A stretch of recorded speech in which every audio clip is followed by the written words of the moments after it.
Alors, j'aimerais qu'on accueille Mathéo qui porte depuis un petit moment là. Mathéo, salut. Salut Astor, salut Daniel, salut Mathéo. Alors Mathéo, je sais que tu voulais nous parler de Nasri. Est-ce que tu veux dire un truc sur Leicester ?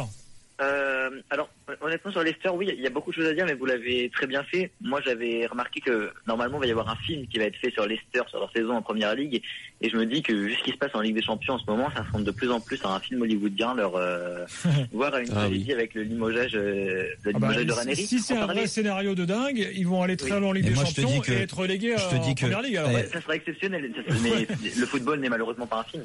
Mais, heureusement d'ailleurs, mais, c'est assez incroyable, c'est que depuis que ce film est annoncé, j'ai l'impression qu'on a eu une petite sorte de dramaturgie. Tout le monde imaginait une relégation après le départ de Ranieri. Évidemment, on a eu l'inverse en ce moment où on sent que le club renaît. Je suis complètement d'accord avec Jérôme qui a dit que le changement d'entraîneur, c'est très triste parce que toute la planète football a été émue du départ un peu de l'artisan de cette victoire. Mais il a raison, le football c'est ça, c'est à un moment quand ça marche pas, on peut pas changer tous les joueurs. Ce qu'il faut changer c'est l'entraîneur et manifestement ça a marché. Et puis le classement, je pense que Leicester, Philippe, je regarde plus la Première Ligue que moi, mais je pense que Leicester va se maintenir au vu des matchs qu'ils font aujourd'hui, il n'y a plus trop de soucis. A priori oui, c'est le plus dur est passé. Voilà, et je voulais juste rebondir rapidement sur Nasri, je suis désolé, je sais que c'est pas le moment, mais j'avais noté un truc.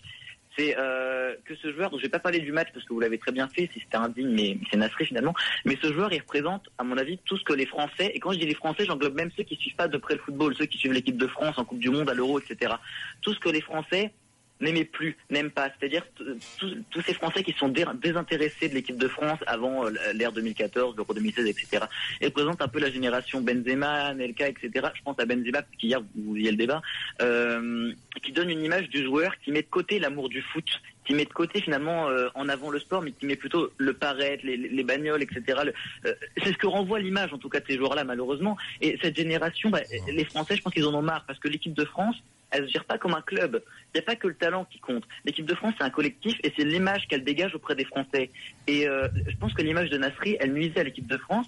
Et aujourd'hui, on a des garçons qui ont la tête sur les épaules, qui communiquent mieux et de manière bien plus sobre. Je veux dire, jamais on verra un Samuel Umtiti ou un Raphaël Varane mimer ou dire un ta gueule à un journaliste de l'équipe comme a pu le faire Nasri, par exemple. Je pense pas que Varane roule en Super 5 par ailleurs, mais voilà. Et c'est pour ça qu'aujourd'hui, je pense que les Français aiment l'équipe de France. Et félicitations à lui. Et c'est pour ça aujourd'hui que les Français aiment l'équipe de France et qu'elle donne tout sur le terrain, cette équipe de France, je pense aussi. Donc c'était juste pour rebondir là-dessus sur Nasri, c'est que ce qu'on a vu aujourd'hui dans ce match, moi je trouve que ça reflète quand même pas mal ce qu'il a pu faire en équipe de France et j'étais complètement d'accord avec Daniel. Il a beau avoir fait un très beau début de saison à Séville, moi aussi j'ai remarqué, mais il y a un moment c'est plus possible quoi. Et là aussi je suis d'accord avec Jérôme, les erreurs on peut les faire, mais le professionnalisme c'est de ne pas refaire ces erreurs. Et ce qu'a fait Nasri à mon sens, c'est un manque de professionnalisme et c'est un manque de respect à tous ces fans de Séville qui voyaient cette qualification possible. On parlait de faute professionnelle du Paris Saint-Germain contre Barcelone. Là, à mon sens, on parlait de faillite collective. Là, c'est quand même une faute professionnelle personnelle ce qu'il fait. Parce que il n'y a aucun doute, bien sûr. Voilà, céder à une provocation quand on est un joueur professionnel, qu'on a déjà un carton jaune, parce que Vardy, lui, il s'en fiche de prendre un carton jaune, il en a pas. Mais il doit réfléchir. Il est peut-être très intelligent, Nasri, je fais confiance à Fred, mais il doit être plus intelligent sur le terrain et ne pas céder à cette provocation. C'est un manque clair. Après, simplement une petite chose. Le mot de la fin, Fred. Moi je veux bien. Après c'est une tension énorme. C'est facile de juger quand on est devant sa télé et c'est mon cas là. Après les mecs, on n'est pas à sa place. Sur la mais Fred, tu peux pas le dédouaner là-dessus. Moi je suis désolé.